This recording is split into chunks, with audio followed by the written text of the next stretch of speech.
আসসালামু আলাইকুম। প্রচণ্ড গরম পড়তেছে। এই গরমের মধ্যে যারা বাইরে অফিস যাচ্ছেন বা ক্লাসে যাচ্ছেন, বিভিন্ন কাজে বের হচ্ছেন, এতটা গরম পড়তেছে যে আমাদের আর কোনো কাজ করতে ভালো লাগতেছে না। তো অফিস থেকে আমি মাত্রই আসছি, এসে ভাবছি যে আমাদের এই যে আখের গুড়ের শরবত খাই।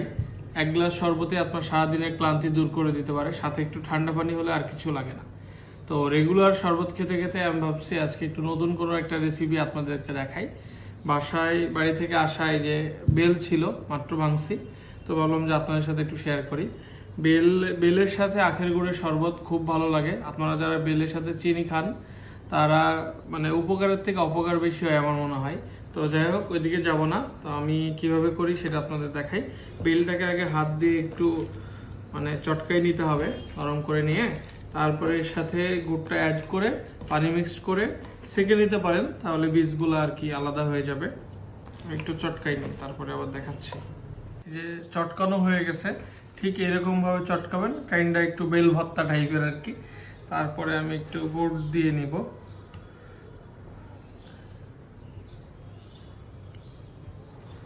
বাম হাত হওয়াটা একটু অসুবিধা আর কি।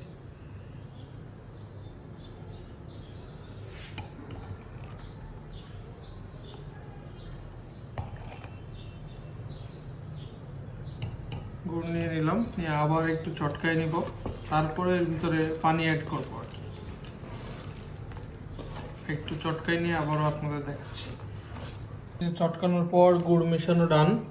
এর সাথে আমি এখন পানি অ্যাড করে নেব, একটু একটু একটু করে অ্যাড করে নিয়ে আমি এটা মিক্স করে নিব এর সাথে, তাহলে আরো ভালোভাবে মিশবে আর কি।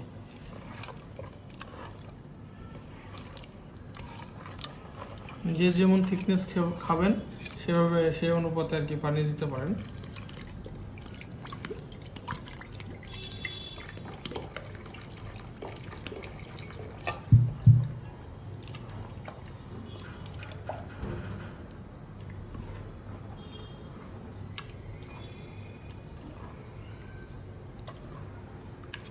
এভাবে না, হাত দিয়ে আপনারা গুলাই নেবেন।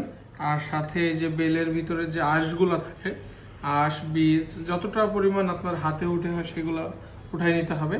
তারপরে আমরা লাস্ট ফাইনাল গ্লাসে যখন সার্ভ করব তখন সেঁকে নিব একবার, প্রায় শেষের দিকে।